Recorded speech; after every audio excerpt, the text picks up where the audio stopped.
Estamos completando na sexta-feira um mês de ano letivo, trabalhando com as crianças com a turma de 2024. Confesso para vocês que algumas conquistas já foram efetivadas e outras tantas estão por vir. São grandes os desafios. Uma coisa que tem mexido muito comigo neste retorno para o chão da sala é a quantidade de crianças com laudo, com transtornos, com alguma síndrome, enfim. Na minha turma eu tenho uma criança que possui um laudo. Esse laudo é de TDAH, com TOD e com hiperatividade. São três CIDs associados na mesma criança.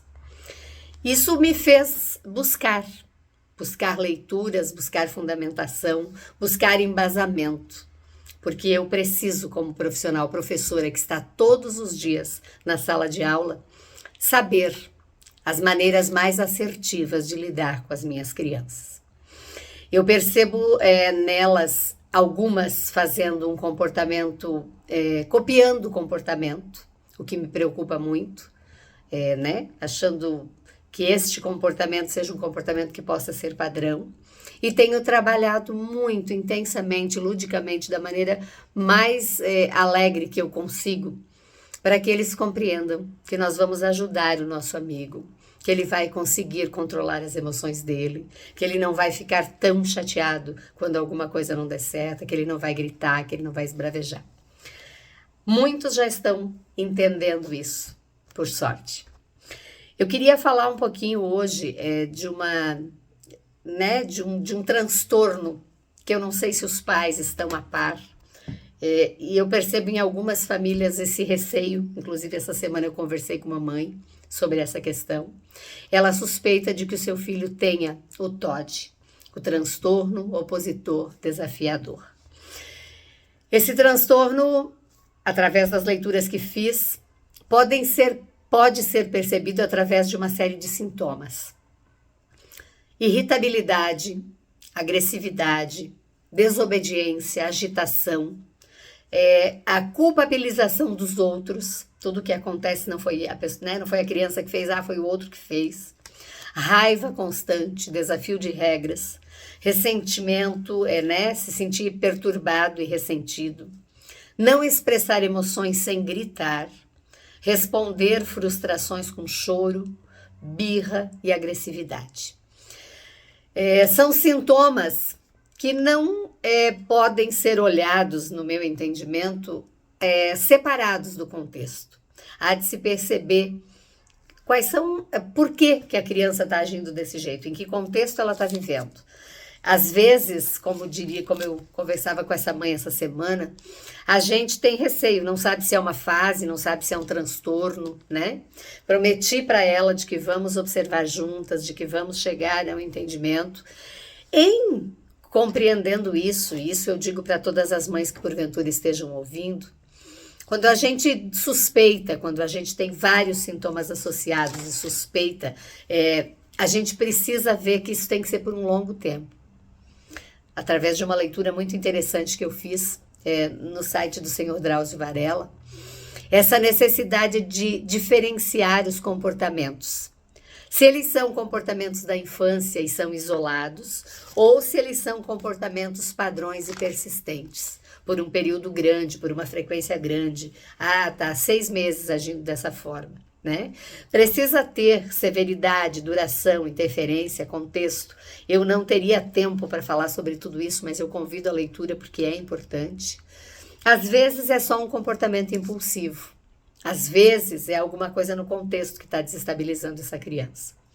Quando você estiver, mãe, observando tudo isso e precisar recorrer a alguém, sempre é importante achar um serviço especializado. Quais são as causas? Podem ser ambientais, podem ser de algum abuso, de alguma falta de atenção, pode ser um comportamento negligente dos adultos para com essa criança, um comportamento agressivo, enfim. Precisa ser estudado caso a caso, certo? E também precisa se entender que existem os profissionais que são responsáveis para lidar com, que são, no caso, o neuropediatra ou um psiquiatra infantil. Não demorem, se vocês realmente perceberem todos esses sintomas e a constância deles, não demorem em buscar ajuda. As terapias, elas podem ajudar muito, terapias familiares. Não adianta, neste caso, segundo as leituras que eu fiz, querer tratar só a criança. É importante que a família toda perceba um jeito diferenciado de lidar com essa criança. Eu até fui buscar como lidar, porque eu confesso para vocês que não é fácil a gente lidar com uma criança que tenha TOD, porque é um transtorno.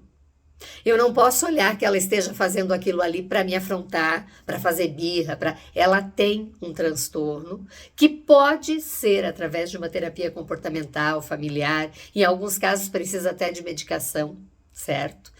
Mas ela precisa de algum adulto experiente, calmo, que consiga lidar com a situação. Ela está dizendo, eu não dou conta de lidar com as minhas emoções. Os adultos em volta dela precisam buscar isto. E como eu tenho um aluno que tem TOD, eu estou buscando, como eu disse para vocês, fundamentação e leitura. Como lidar? E achei muito interessante esses apontamentos que eu fiz, por isso que eu estou socializando, para tentar contribuir com aquele professor que tem 1, 2, 3 com TOD dentro da sala e que tem 20 crianças. E que precisa, produzir, construir, fazer propostas, aventuras significativas. Vejam que pode colaborar. Limites claros. O que pode, o que não pode. Combinados e não de uma forma autoritária. A criança tem que construir e compreender esses limites. Os elogios e os reforços positivos diante de tudo que ela fizer de bom. Assim é bacana. Que legal que você conseguiu. Que bom que você consegue entrar na fila e esperar o seu amigo. Olha, você conseguiu dividir o brinquedo. Existem uma série de técnicas, mas o reforço positivo é sempre muito importante. Evitar confrontos desnecessários.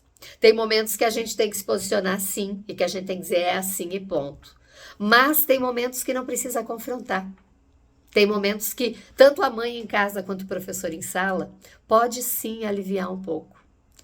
Essa criança precisa aprender a lidar com as emoções. Se você confrontar com ela todo santo dia, é óbvio que vai ser mais difícil para ela. Calma, precisa respirar. Precisa olhar a situação não como uma situação desesperadora, como uma situação em construção. Essa criança precisa de você com calma. Habilidade de resolver problemas, ensiná-la a resolver e também a gente pensar em como resolver. E uma comunicação eficaz, que seja afetiva e assertiva. Eu não gosto que você bata no seu amigo, ele fica triste. E se você fizer isso, eu vou ficar muito triste também. E você não vai conseguir que ele seja seu amigo. Se você quiser bater nele, a gente precisa ter carinho com as crianças, com os amigos da gente. Tem 1000 formas, né? Tem 1000 formas. E os professores precisam, sim, buscar ajuda profissional. Muitas destas crianças, elas já estão indo, já têm atendimento. Existem as AMAs, né, nos municípios, existem equipes técnicas, existem psicólogos auxiliando. Esse auxílio, ele é indispensável. Laudo. Ter um laudo e não ter um laudo é importante para a gente sinalizar, não, a gente sabe que existe. Mas, assim, o fato de ter o laudo nos dá a condição de cada vez mais querer ajudar essa criança, com tudo que for possível, para ela ter uma qualidade de vida melhor, para ela poder vir para o CEIR, ir para a escola em paz e conseguir sim lidar com as emoções dela. Receios a gente tem, com certeza, angústias a gente também tem. Não é fácil, cada dia é um dia, cada dia a gente precisa buscar mais ajuda. Mas é importante que a gente não esqueça de uma coisa. A força da família, aliada à força da escola, é maior do que qualquer laudo. Então, se a gente quiser de fato fazer diferença na vida das nossas crianças, tenham elas laudo ou não, sejam elas laudadas ou não, a gente precisa sim buscar apoio técnico, buscar ajuda, leitura, fundamentação e amor. Certo? Espero que essa minha fala provoque vocês a buscar mais leituras e a acalmar um pouco o coração também. Destas professoras que, como eu, estão se sentindo às vezes até sem saber o que fazer. Tem que buscar ajuda, tem que buscar fundamento, tem que acolher essa criança porque ela precisa de nós. Até!